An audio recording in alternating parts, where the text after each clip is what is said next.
почитувана деканке на Филолошкиот факултет, професор доктор Драгана Кузмановска, почитувана продеканке, доцент доктор Весна Коцева, почитувани колеги, професори, почитувани студенти и средношколци, да си посакаме добар ден и срдечно добре дојде на денешниот вебинар на тема книжевниот превод како ваша идна професија.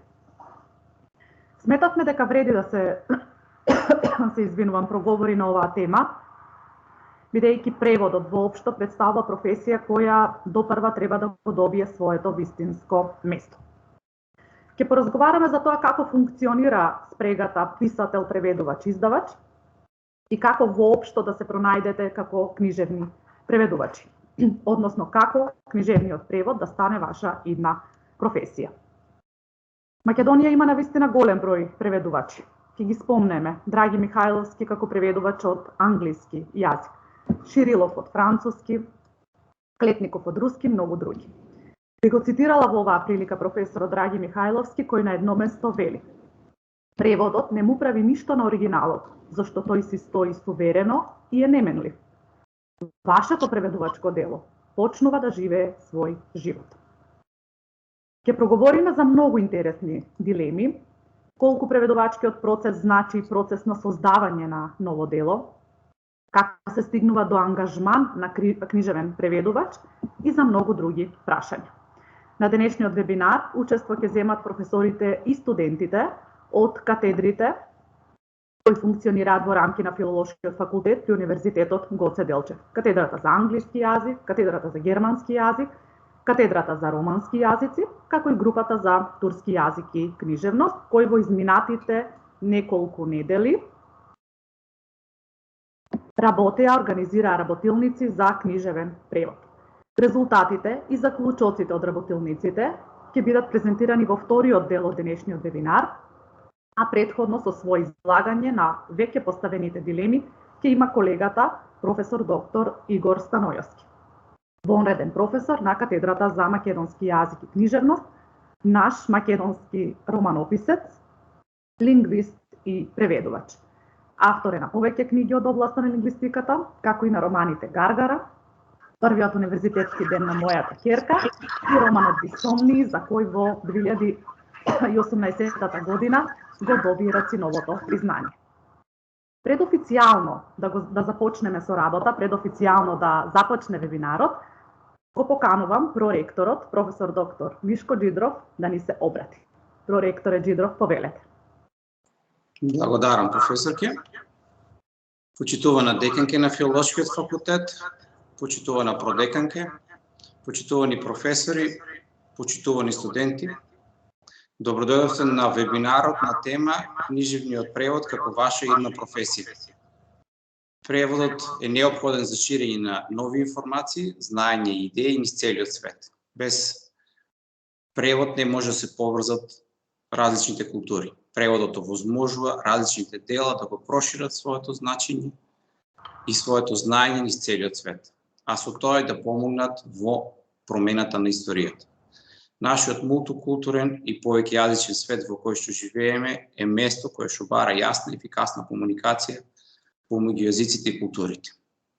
Јас ќе го поздравам професорот Станојевски, кој што денеска е дел со нас, вореден професор на Филолошкиот факултет на Универзитет Гоце Делчев, кој што издвои време да сподели дел од своето искуство и да објасни на нашите студенти што значи таа спрега писател, преведувач и издавач. Неговото искуство ќе даде одговор, но верувам дека и студентите ќе постават многу повеќе прашања и ќе развиете прекрасна дискусија на крај од овој вебинар. Да ги поздравам и нашите професори кои што организирале поголем број на работилници и ќе ги споделат своите резултати и тие ќе се вклучат во дискусијата на крајот на овој вебинар. Уште еднаш поздрав од моје лично име. Ви посакувам успешна работа и ви посакувам да организираме уште многу вакви вебинари од најразлични теми од вашиот факултет. Проректоре Джидров, ви благодарам. Вашата поддршка навистина ни значи. Сега го започнуваме официјалниот дел на вебинарот, односно делот во кој што колегата професор доктор Игор Станојовски ќе го сподели со сите вас своето лично искуство Па, еве, вака, ние ќе си почнеме со нашиот разговор. Јас би сакала овој официјален дел да го започнам со еден исто така убав цитат од нашиот веќе покоен колега Огнен Чемерски, човекот кој навистина направи голем подвиг во нашата книжевност со тоа што го преведе на македонски јазик култниот Моби Дик. Тој на едно место вели вака: јазикот на оригиналот и неговата смисла се сврзани на сосема својствен начин, а во преводот таа врска не е истоветна. Професоре Станојевски, што за вас представува книжевниот превод? Што значи предизвикот книжевен преведувач? Дали е тоа професија која, еве народски кажано, од која може да се живее во Македонија? Како функционира таа спрега што ја спомнавме, писател, преведувач и издавач? Што воопшто значи книжевниот превод? Сега, книжевниот превод ние сакаме на студентите да им го представиме како професија од која можат во иднина и да живеат, не само да се забавуваат со тоа, како, например, што е сега со пишувањето. Например, ако некој студент ни рече дека сака да биде писател, ние не можеме да му гарантираме дека во иднина тој ќе може и да живее од тоа и да едноставно да остане во Македонија.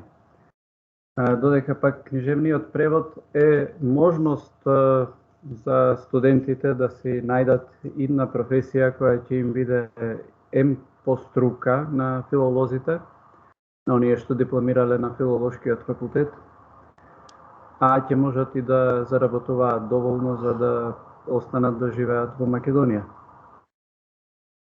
Јас би сакал да започнам со една многу кратка презентација која се состои од 4 слајда кои треба едноставно само да ми помогнат за да го изложам тоа што сакам.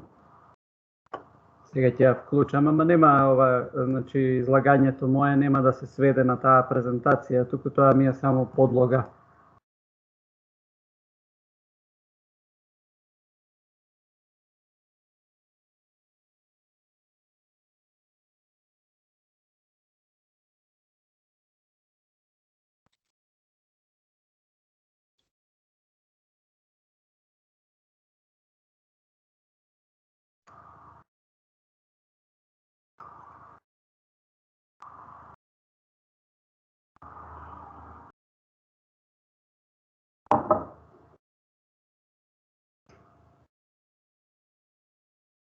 Еве се активира.